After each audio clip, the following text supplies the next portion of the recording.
5 ફેબ્રુઆરીના રોજ બપોરે 2 વાગ્યાની આસપાસ અમેરિકાનું C-70 ગ્લોબ માસ્ટર પ્લેન અમૃતસરના શ્રી ગુરુ રામદાસજી આંતરરાષ્ટ્રીય વિમાન મથક પર લેન્ડ થયું. આમાંથી 104 ગેરકાયદેસર ઇમિગ્રેટ્સને કેદીઓની જેમ નીચે ઉતારવામાં આવ્યા, જેમને ટ્રમ્પ સરકાર દ્વારા બળજબરીપૂર્વક ડિપોર્ટ કરવામાં આવ્યા છે.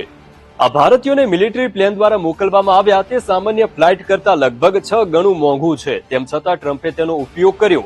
આખરે તેઓ આ થકી શું સંદેશ આપવા માંગે છે?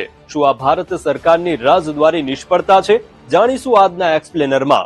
Indian migrants deported. Illegal Indian migrants are being deported. Now being deported back to India. Largest deportation in American history.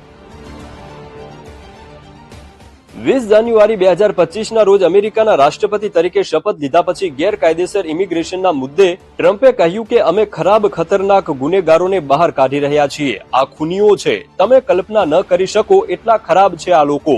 ગેરકાયદેસર ઇમિગ્રેટ્સને હાંકી કાઢવા એ ટ્રમ્પના મુખ્ય ચૂંટણીના વચનોમાંનું એક હતું. ટ્રમ્પ માને છે કે આવા લોકોને કારણે અમેરિકન નાગરિકોને નોકરી મળતી નથી. આ લોકો અપરાધ વધારી રહ્યા છે. કોંગ્રેસના નેતા શશી થરૂર અનુસાર દેશ નિકાલ કોઈ અનોખી વાત નથી. બાઇડન પ્રશાસને પણ 2023-24માં 1100 ઇમિગ્રેટ્સને ભારત પાછા મોકલ્યા હતા. જોકે તે સમયે તેમણે ચાર્ટર પ્લેનનો ઉપયોગ કર્યો હતો. તો પછી ટ્રમ્પ 6 ગણા મોંઘા મિલિટરી પ્લેનનો ઉપયોગ કેમ કરી રહ્યા છે? ટ્રમ્પે ઘણીવાર ગેરકાયદેસર ઇમિગ્રેટ્સને આખો વિડિયો જોવા માટે ડાઉનલોડ કરો દિવ્ય ભાસ્કર એપ.